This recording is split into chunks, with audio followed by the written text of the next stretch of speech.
Hey, what's going on, folks? It's Mike here, and welcome to your second lesson in C. So in this lesson, what I'm going to be talking about is how to deal with C files, source files, header files, and how all of these pieces fit together. So this might shed some light as well on what's going on in the compilation process, as well as what just happens when we're doing all of these include and bringing in these mysterious libraries. So I hope this will give you a little bit more intuition as to what's going on in C, and we're going to build a little library of code, and you can see the advantage of why we separate out files into the interfaces or the header files, and then the implementation files and the .c files. So with that said, let's go ahead and dive in. So with this lesson, I'm going to talk about two main things here. And the idea is we have these .c files, which have some source code, and typically we have an associated .h file, which is known as a header file. And you can think of it a header file sort of like an index. It's going to tell you what the interface is, and sort of give you an idea of what contents are available. So again, this idea of interface or index or place to look up. So typically we do not have implementations in our header files. In our header files. And what this means is you're not going to see things like loops and conditional statements and all these things here. Your interface rather is going to just define what functions are available, maybe some structures or user-defined types. That's it for the header files. So I think it'll be easy if we look at an example here.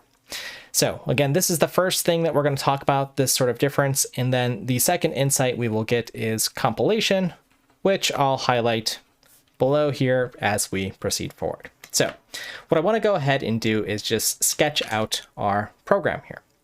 And how I'm going to do this is I'm going to have a main.c file here. And in this main.c file, I'm going to have a few different functions that I want to call. And they're going to be from a math library that we create. So I'm going to separate out that code and have an associated Mike math.c. And again, this is going to be my code here. Now, before I even create this file here, I'm going to sketch out some of the details in this header file here. So again, this is our interface. And by convention, it'll usually have the same name. So Mike math, but a different suffix here, not C, but actually .h for header file here. And that's going to define what some of the functions that we have, for example. So with that said, let's go ahead and start sketching this out here. So I'm going to go ahead and split my window here, just so that we can see things in different views. And in this bottom window is where I'm going to be doing my compilation. Okay, so let's go ahead and create a file here. And all of our programs, again, remember, start with a main here. So I'll make this a little bit bigger while everything can fit in the screen here. And we'll have our main function, and we return a value here that's an integer from our main. Okay, and let's go ahead and include the standard input-output.h file, because we're going to want to write some values out. Now, what kind of math library do we want to have? Well, something that we might want to have is working with vectors, for instance. In math, just a little crash course here, because I do a lot of graphics work, but if you have a vector, that's something with a magnitude and a direction, and usually you just model that with a .x and a .y component here. Okay, so we need some sort of structure, and we're going to be passing these vectors around and maybe adding them, subtracting them, and so on. So this might take you back to your math days where maybe you've drawn something like this with a little arrow, and the vector was defined something like this. Okay, so let's go ahead and start sketching that out then. And maybe all I'm going to do in this main file is sort of the main driver of the program, where I'm actually doing some work, maybe adding some vectors and returning a result. So this program itself isn't too interesting quite yet. It's going to be the entry point into our program as always, but we're going to want to create micmath.c. And again, a better name for this might be vector.c or vector.h. I'm just naming it micmath, so it's very clear that this is something that we created. So I'm going to go ahead and open another file here. And let's just go ahead and call it micmath.c. And I'm going to open the associated header file here. So let me make this window a little bit bigger here. And I'll open micmath.h here. So I've got micmath.h on the left side and micmath.c on the right side, just so you can keep them clear. And again, I'm going to want to start to sketch out what we have here on the interface here before I worry about the implementation details. Now, a key tip that you might think about, again, depending on how far along you are in your programming journey, is to actually sketch this out on paper, look at other application programming interfaces or APIs to see how they sketch out their libraries and so on. Or maybe just discuss with a colleague the functionality that you think you need. Okay, so what I'm going to do here in micmath is, again, I'm going to create some sort of structure here. And I'm going to call it vector. And a vector, remember, for the struct here has the curly braces and just 2 fields. And we can decide on what our sort of precision is going to be. For now, I'm just going to work with, actually floats will be reasonable. And I can do float x, y, or so on, but typically I like to just put these on the same, or separate these out into different lines just for clarity. So to make things a little bit easier, I'm going to make this a type def, and then we can just use this as vector underscore h. Now, various conventions in C, you'll see the types often lowercase. So actually, let me follow that convention here, and we have our structure here. So with that, then what we're going to do is, well, think about what functions do we want to do. And let's start with something very simple. Let's go ahead and have a function here that is going to return our custom type, which is something new that we've seen. And then we're just going to add 2 vectors together. So let's just call this add, and I like to do uppercases here. Our vector, whatever the first vector is, so v1, and our vector v2 here. And again, I'm putting the curly braces here, but in our actual header files, we don't want to do any implementation here. So rather than put that there, we're just going to put the semicolon and just declare our function. So function declaration for the ability to add 2 vectors and return a new vector as a result. Okay, so again, there's a few new things if you're following this from scratch and this is your first introduction to C. Again, you can see that we can return custom types, which is great, and we can pass in these custom types into our functions just like any other data type, so long as this structure has been declared ahead of time. Now, for our actual structure, we have the actual sort of implementation or bones or the pieces of what it is. It's a concept with an X and a Y to represent position. Okay, so with that said, what do we do now in our micmath.c file? Well, I'm going to go ahead here, and I'm going to include micmath.h here. And essentially when I do include, that's going to copy and paste all of these contents into this file here. And that's really all that happens when I do an include. There's nothing magic. Anything that begins with the hash mark is taken care of during what's called a pre-processing step. That means before your code is compiled, it'll be copy and pasted into your code wherever you have these pound include or include declarations here. Now, you might be wondering, could this cause a problem here? What if I include the library multiple times, or perhaps amongst different files? And yes, that can cause a problem because we'll have added or had many duplications of this function. And in fact, let me go ahead and try to compile this now just so you can see the different errors that you might get. So what I'm going to do here on our command line is using gcc is compile our main file, micmath.c, and then I'll set the output to some program here. Now notice that I'm not compiling the .h file. I don't need to. The .h file is being copied in here, so all of the source code is in my .c file. That's something important to keep in mind here. So let me go ahead and hit enter here. And again, you're going to see conflicting types for add. Note there's a previous declaration of add here because I've included it multiple times. So let me go ahead and remove all of those, just to include once. And then now if I compile the files one at a time, then we are in good shape here. So that's how this works. Now there is a way to protect yourself against this. And again, it's going to be using this thing called the C preprocessor, where you'll define some symbol here.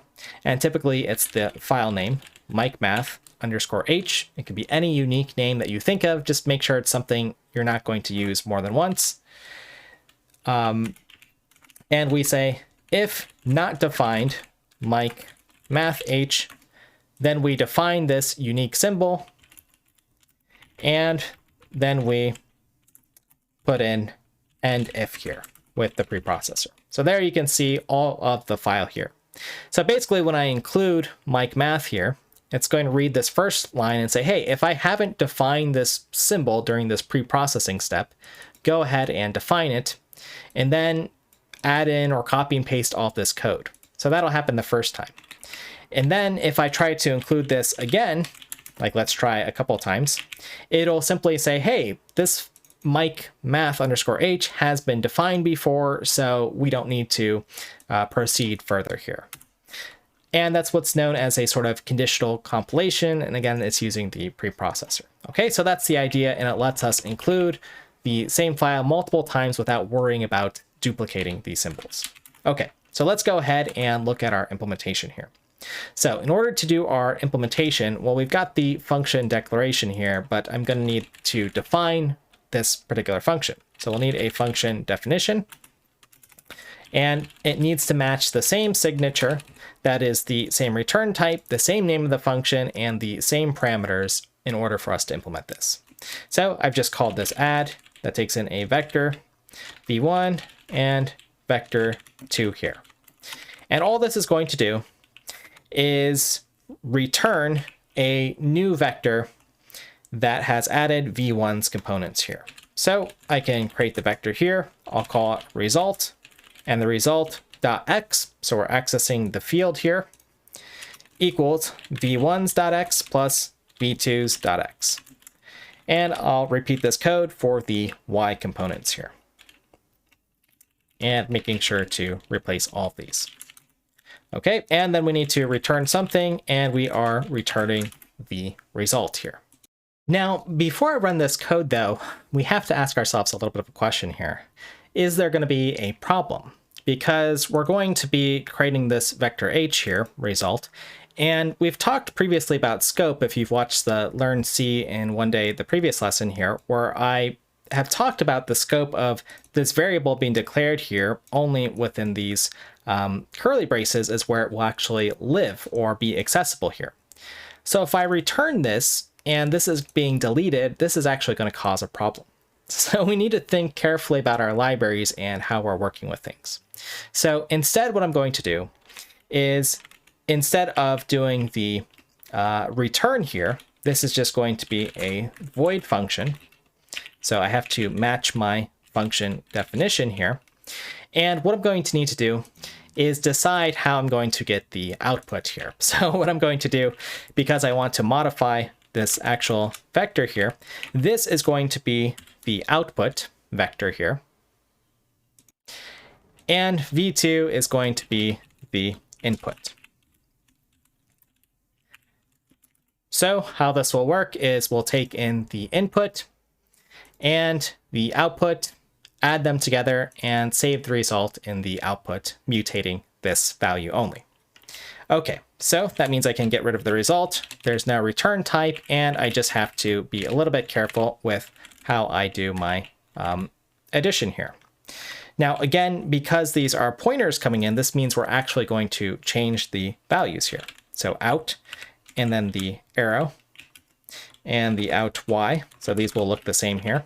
So let me just do one at a time, actually. Do this one. And this will be the out x, and the in x here. And then I will repeat this here, except for using the y values. All right. And because we don't want to change this actual value, there's a way you can enforce in the C language that this value here will not change, and that is to send it in as const here. So I'm going to make this just a little bit smaller so it fits nicely on the screen and you can see everything. And because we've changed our function definition here, we should make sure that we match our signature here. Now, I actually don't need to have the different names of the parameters here. This would be enough to satisfy a C compiler, but it's a best practice to make sure that you also put the same names here because they communicate some information. And I do need to have the const here, however. Okay, so there we are. Let's go ahead and try to compile this and see if we've made any mistakes. No mistakes. So let's go ahead and try to use this now in our actual main. So let me go ahead and split this window here, and I'll have our main here. Now, if I go ahead and just try to use our vector, so let's go ahead and just create two of these types here. I'll call this the first one and the second one. Let's go ahead and try to compile this and run this code. And we're going to get an error here. It's going to say unnamed type vector underscore h first and another one for second here. And the reason for this, again, in our main program here, looking at lines 1 through 9 here on this top file here, it doesn't know about vector. So again, we have to include that library. And we don't use the brackets or the angled braces because we have this file here. If I list the files in our current directory, micmath.h, well, that's right within our directory here. So instead we refer to that by its relative path to where we're compiling here. So vector, or excuse me, this is called micmath.h, and that's why we use the quotation marks. So there is a difference when you see the quotation versus the angled. The angled brackets are looking in a special place in a system path or from your C compiler that's already defined for these standard libraries. So for your second day in C, that's enough to know that there are just a difference there. All right, so now let me go ahead and try to compile here, and we'll see that we compile. And if I try to actually run this program, well, it's not really doing anything here because, well, we should do something interesting with first and second here. So let's go ahead and see what we can do here. And we want to use our add function here. So I'm going to do add, and our input is going to be first, and our output, or excuse me, the in value will be second, and first will be our output. So eventually we're going to store the value into out. That's what's being modified. Second is not being modified. Okay, and we should assign these some values. Sometimes it's nice to indent here. So let's use something reasonable, 7.0. And you can put things on the same line here like this. I might do it just so that everything fits nicely in our window here. In fact, I'll rearrange these windows just so everything fits nicely. But generally, spacing does matter, and it is important in C programs. So let me go ahead and just move our program or remove these windows so you can see everything. So I do like to use good indentation and kind of keep things in line. Although I will just keep these in line here. Okay, and then we should do the same thing for second. Second.x equals, I don't know, 1.0, and second.y equals 1.0. And you'll often see if you use floats and f at the end, that's just to indicate that this is a floating point type and not a double type here. So you'll occasionally see me write a number and then a letter after to be very explicit with C what type we're using. Okay, now if we do the addition here, well, let's see if this is even going to compile first and foremost. So go ahead and make your predictions if it will or it won't. And well, if you made the correct prediction, you'll also notice that, remember, we're expecting a pointer in here, so we need to pass in an address here. So of the actual data type that we want to modify here, vector h, these two here. Okay, so now it will in fact compile, and we should print off the result here. So the result here, which is stored in, well, first is our output. So let's go ahead and print that out. And we'll just write first.x equals, and this is a floating point value, so %f, first.y equals %f, and then we can go ahead and put these here, the values. So this might be an example of putting things on different spaces to just make things a little bit more clear here. Okay, so let's go ahead and compile, and let's run our program here. And we'll see first x is 8, first y is 6. That looks good to me. 7 plus 1 is 8, 1 plus 5 is 6, and we have our function added here. All right, so again, if this is truly your second day in C, there's a lot going on here. So let's slow down a little bit, recap, then we're going to take it back to the drawing board, and then we'll look at the source code one more time just so you understand what's going on. Okay, so again, just to recap, we always have a main function in our C programs. That's where our entry point is. That's where we know where to start. Typically, before our main, though, we include code that's been written by other programmers. These are libraries, and they end in .h files. The .h files give us a list of functions or structures, like what we've created in our math file here, which I'll display our structure here just so you can see it. And those are the types of things that go in header files. And typically we include these again at the top of our files, and these files have something called header guards at the top here to ensure that they're only included once, regardless of how many times that you write #include. #include, remember, is just a copy and paste. So it's literally taking all the text in this file here and copying and pasting it into this file. Again, that's why we need these header guards that define some symbol, or rather check if this symbol is defined. If it is not, then we define it, and that's all the work that we have to do in that file. All right, and then the difference between header files that end in .h, that's by convention, and .c is there's no actual implementation or work. So we can see here in our function definition here, and I'll make the window a little bit bigger. And if you're using Vim and want to see how to do this, resize plus say 3 or something like that, we'll do the trick here. So now we can see all of our code at once. Okay, so again, here's the declarations and then the actual implementation. This is where you would have expressions that are being evaluated, loops, conditional statements, etc.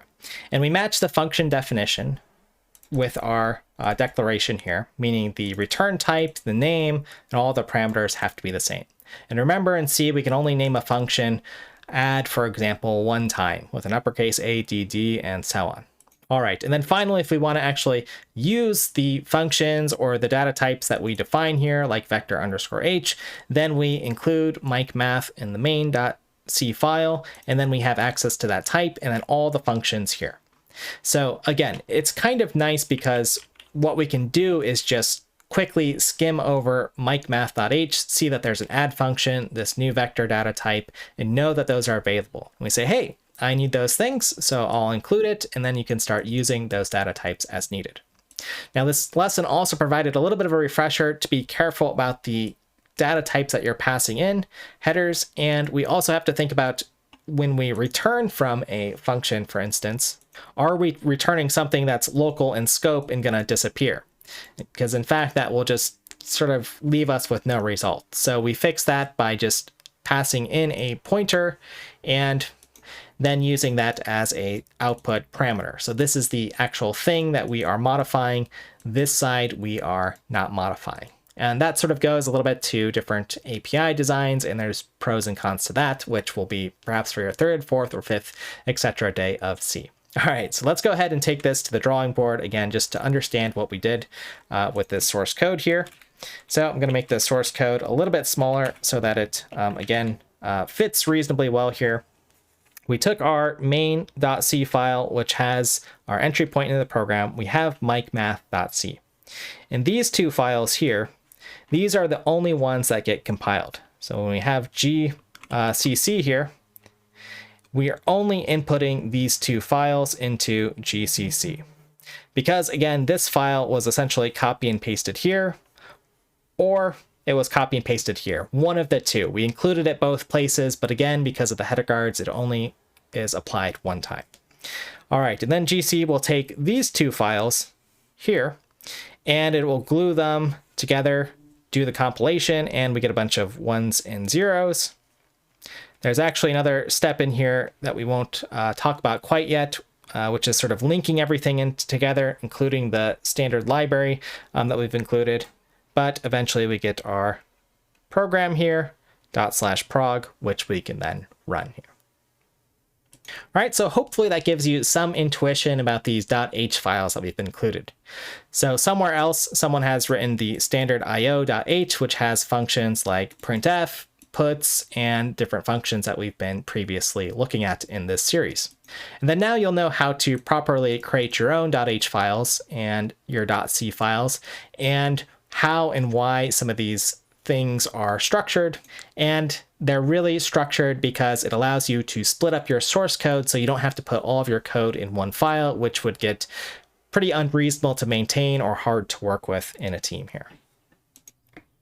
All right, folks, so I hope you enjoyed that lesson, and this is your second day in C. Again, we got to refresh some things like functions, building our own data types, and now splitting up our projects into separate files so that you understand, again, what's going on here. If you found some value in this video and it was useful, please go ahead and like and subscribe so you don't miss the next one. And be sure to go and check the first in the series, which I'll link in the description below, so that you can review anything that was maybe a little bit not as fresh in your memory. So please use these as a resource. Comment below if you have questions, and I'll look forward to seeing you in the next lesson.